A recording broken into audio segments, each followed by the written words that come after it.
Hi guys, अभी तक हमने फाइनाइट, इनफाइनाइट, इक्वल और इक्विवेलेंट सेट्स के डेफिनेशन देखे।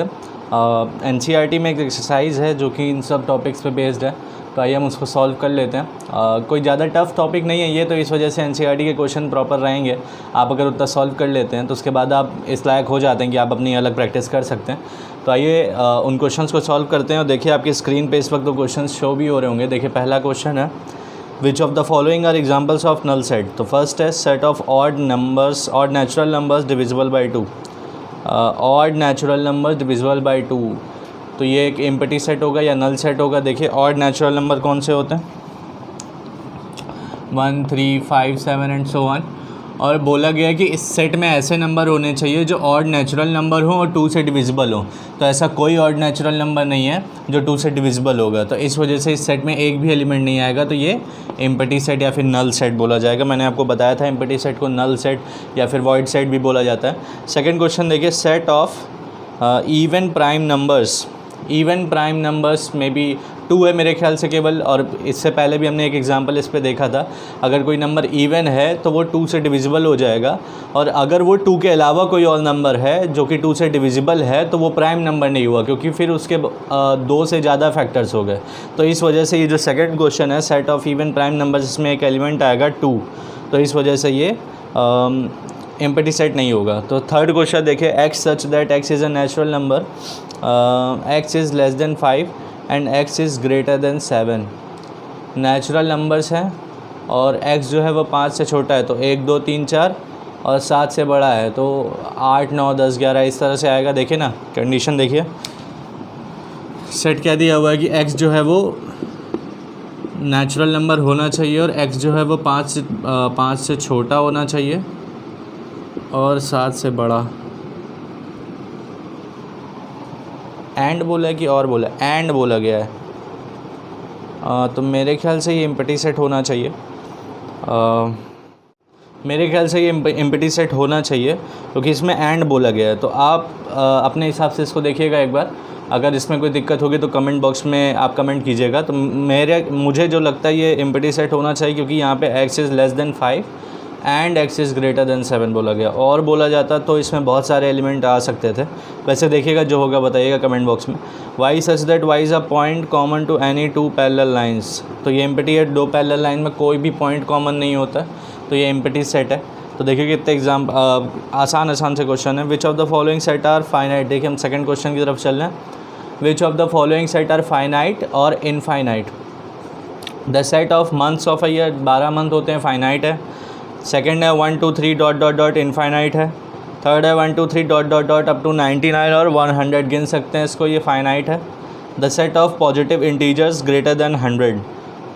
Positive integers greater than 100 of course infinite है, बहुत सारे नंबर्स होंगे। The set of prime numbers less than 99 of course ये फाइनाइट सेट है, क्योंकि ये बाउंडेड है, मतलब इसको हम गिन सकते हैं। State whether each of the following set is finite और इनफाइनाइट।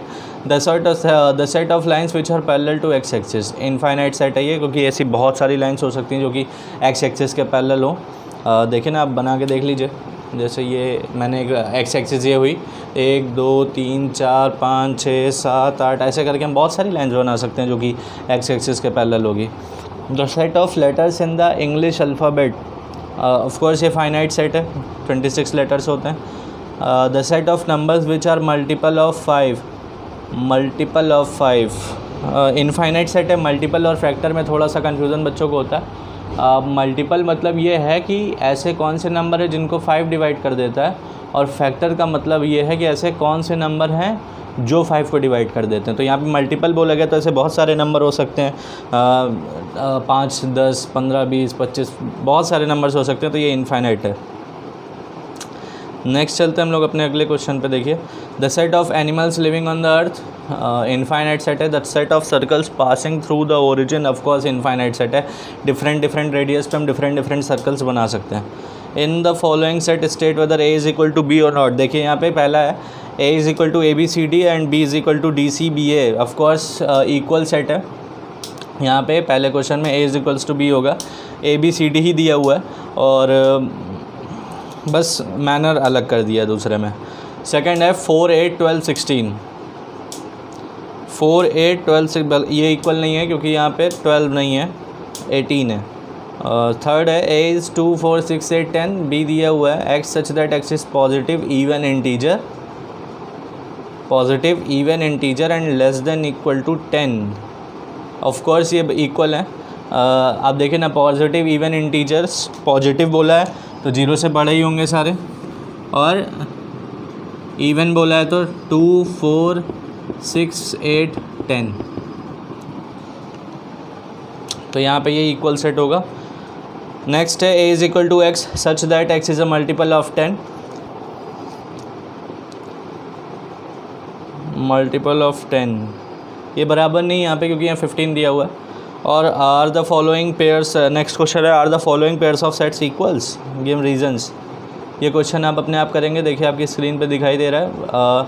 इसमें कुछ भी टफ़ नहीं है, आप कर सकते हैं। पहला सॉल्यूशन निकालना है, आपने क्वाड्रेटिक इक्वेशन सॉल्व करना सीखा है, इसमें भी वही चीज़ यूज़ हो जाएगी। फैक्टराइजेशन मेथड यूज़ होगा, और यहाँ पे देखिएगा आपकी 2 और 3 आ रहा है कि नहीं आ रहा है, मेरे ख्याल से आना चाहिए क्योंकि प्लस में ही दिया हुआ है।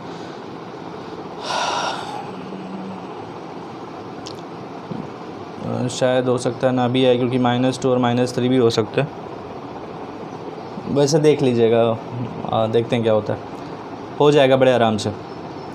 From the sets given below select equal sets, कर लेंगे आप ये भी।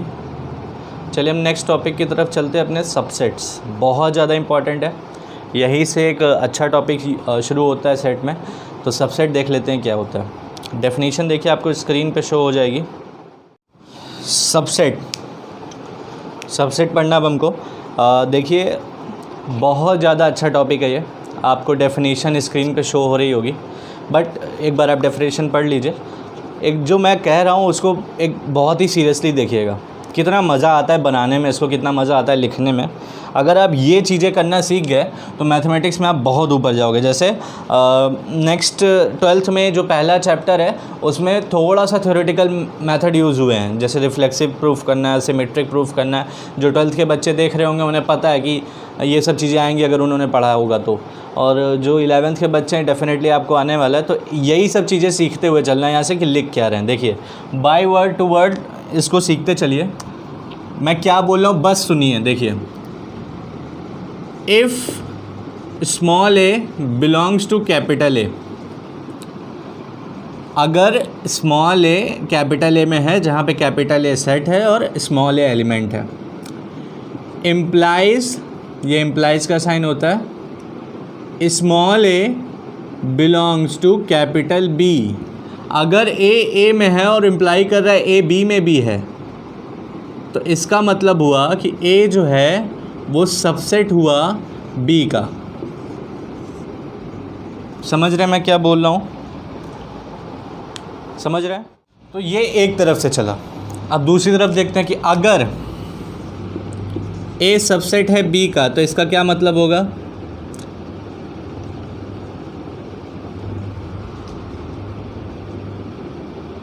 For every small a belongs to capital A implies small a belongs to capital B.